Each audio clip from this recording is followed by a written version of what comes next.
बिस्मिल्लाहिर्रहमानिर्रहीम। Dear students, last video में मैंने आपको बताया था कि इस एग्जाम्पल को हम सॉल्व करते हैं। रिकरेंस रिलेशन, ये एक रिकरेंस रिलेशन है। देखें, एम के एक फंक्शन है, एम फंक्शन का नाम है, के जो है इनपुट है।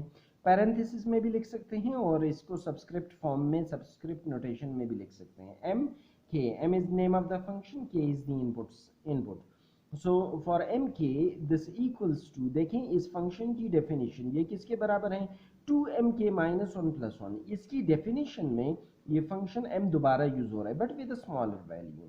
तो ये रिकरेंसी रिलेशन है और इसके साथ बेस केस भी गिवन है कि जब इनपुट हमारे पास 1 हो जाए तो m की value, m for 1 this equals to 1, उसके लिए वैल्यू रेडीली अवेलेबल है, दैट इज 1। तो अगर आपसे कोई पूछे, क्वेश्चन करे कि आपने रिकरेंस रिलेशन को सॉल्व करना है तो ये रिकरेंस रिलेशन सॉल्व कर लें। तो एक 3-4 मेथड्स हैं, मास्टर थ्योरम मेथड है, सब्स्टिट्यूशन मेथड है, रिकर्जन ट्री मेथड है। ये इस मेथड को आइट्रेशन मेथड कहा जाता है। इजी मेथड है, इसको आप समझ लें। देखिए, बेस केस गिवन है m1। बेस केस में अगर 1 हो, इनपुट हमारे पास 1 हो, देखिए इनपुट हमारे पास यहाँ पर क्या है, 1 है। अगर इनपुट हमारे पास 1 हो तो आपने 2 से शुरू करना है। अगर इनपुट हमारे पास 0 तो आपने 1 से शुरू करना है। ये बात याद रखें, बहुत अहम, बहुत इंपॉर्टेंट है।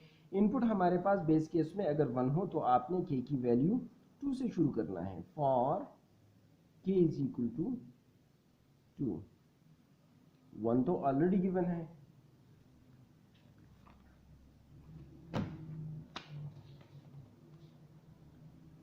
सो फॉर के इज इक्वल टू 2, के की वैल्यू आप 2 ले लें तो ये फंक्शन किसके बराबर हो जाएगा, m2। के की वैल्यू 2 अगर आप ले लें इज इक्वल टू m, के की वैल्यू 2 माइनस 1 प्लस 1। जहाँ जहाँ पर k हैं वहाँ पे हमने 2 पुट करना है। तो m2 is equal to 2, m2 minus 1 is 1 plus 1। m1 किसके बराबर है, 1 के। तो ये वैल्यू पुट कर लें, 2 इंटू 1 प्लस 1। तो हमारे पास आया m2 किसके बराबर आया, 2 प्लस 1। ठीक है, अभी आप k की वैल्यू बढ़ाते जाएं। k इज इक्वल टू 2 तो हमने ट्राई किया, अब k is equal to 3 try कर लें। So this equation implies m3 equals to 2m, k की वैल्यू 3 माइनस 1 इज 2 प्लस 1। 3 यहाँ पर 3 मैंने पुट किया k की value, so minus 1, this makes 2m2 plus 1। m2 की वैल्यू हमारे पास क्या है, m2 की वैल्यू रिजल्ट आया 2 प्लस 1। देखिए, ये मैंने 2 प्लस 1 3 नहीं लिखा, ये इसको मैंने ऐसे ही छोड़ दिया। अक्सर हम जो हैं यानी वैल्यू में, इंटरमीडिएट वैल्यूज़ में इंटरेस्टेड नहीं होते, हम जो हैं पैटर्न में इंटरेस्टेड होते हैं। हम पैटर्न रिट्रीव करना चाहते हैं। तो यहाँ पर हमारे पास क्या आएगा, 2m2 की जगह 2 प्लस 1 प्लस 1। तो ये 2 मल्टीप्लाई हो रहा है, 2 इंटू 2 4, 2 इंटू 1 2 प्लस 1। तो m3 की वैल्यू क्या आई हमारे पास, 4 प्लस 2 प्लस 1। अब k की वैल्यू अगर हम 4 लें तो हमारे पास ये इक्वेशन, ऊपर वाली जो इक्वेशन है वो apply, that implies m4 equals to 2m, 4 minus 1 is 3 plus 1। m3 की वैल्यू हमारे पास आई 4 plus 2 plus 1, so 2 into 4 plus 2 plus 1 plus 1, this one. तो यहाँ पर हमारे पास क्या आएगा, 2 इंटू 4 8, 2 इंटू 2 4, 2 इंटू 1 2 प्लस 1। तो देखें, ये हमारे पास जो है पैटर्न दे रहा है।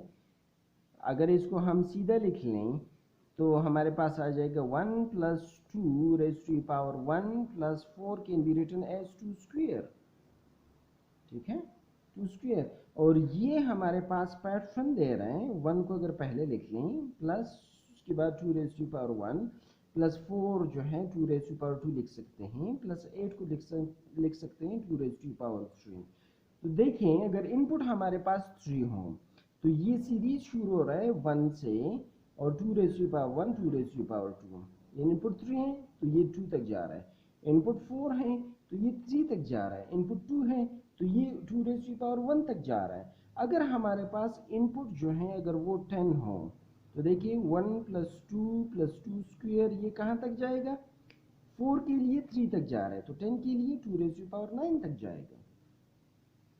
और इसी तरह n के लिए ये कहाँ तक जाएगा, 1 + 2 square up to 2 raise to power n-1। ठीक है, तो ये हमारे पास क्वाड्रेटिक इक्वेशन जो है ये बन रहा है। ठीक है,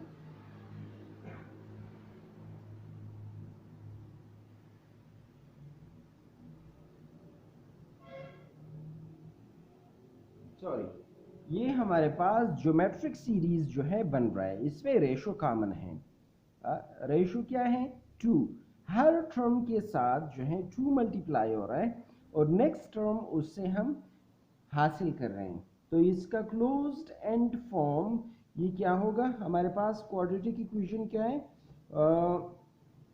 x raise to power n + 1 - 1 divided by x - 1। ये हमारे पास क्वाड्रेटिक इक्वेशन है, x raise to power n + 1 - 1 divided by x - 1। Sorry, geometric series के लिए समेशन के लिए ये हमारे पास फार्मूला है। जिस तरह एरिथमेटिक सीरीज के लिए फार्मूला है n × n + 1 डिवाइडेड बाई 2, तो इसी तरह ज्योमेट्रिक सीरीज के समेशन के लिए फार्मूला है x raise to power n + 1 - 1 divided by x - 1।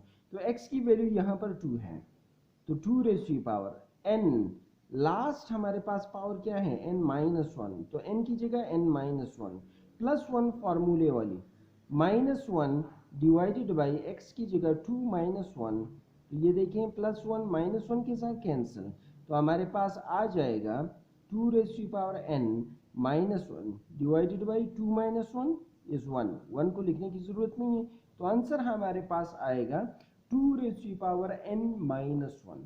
तो m के अगर हमारे पास m जो है फंक्शन है और इनपुट है 4, तो देखिए इनपुट है 4, 2 रेज़ टू पावर 4 क्या बन रहा है 16 - 1 कितना हो गया 15 आंसर आ रहा है।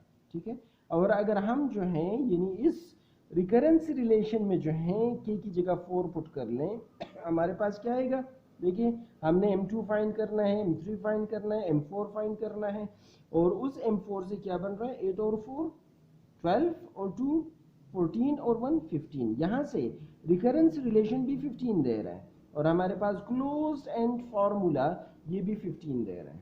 ठीक है, तो इस तरीके कार को आइट्रेशन मेथड कहा जाता है, जिससे आप रिकरेंस रिलेशन के लिए सोल्यूशन फाइंड आउट कर लेते हैं। आई होप कि ये क्लियर हैं। मेरे लेक्चर्स में जो मैंने अपलोड किए हैं यूनिवर्सिटी ऑफ मालाकन की वेबसाइट पर, उससे भी आप देख सकते हैं, और जो लेक्चर्स मैंने आपको दिए हैं रिकरेंस रिलेशन के, उससे भी आप डिफरेंट एग्जांपल्स के सॉल्यूशन जो है फाइंड कर सकते हैं। I hope it is clear. Thank you very much.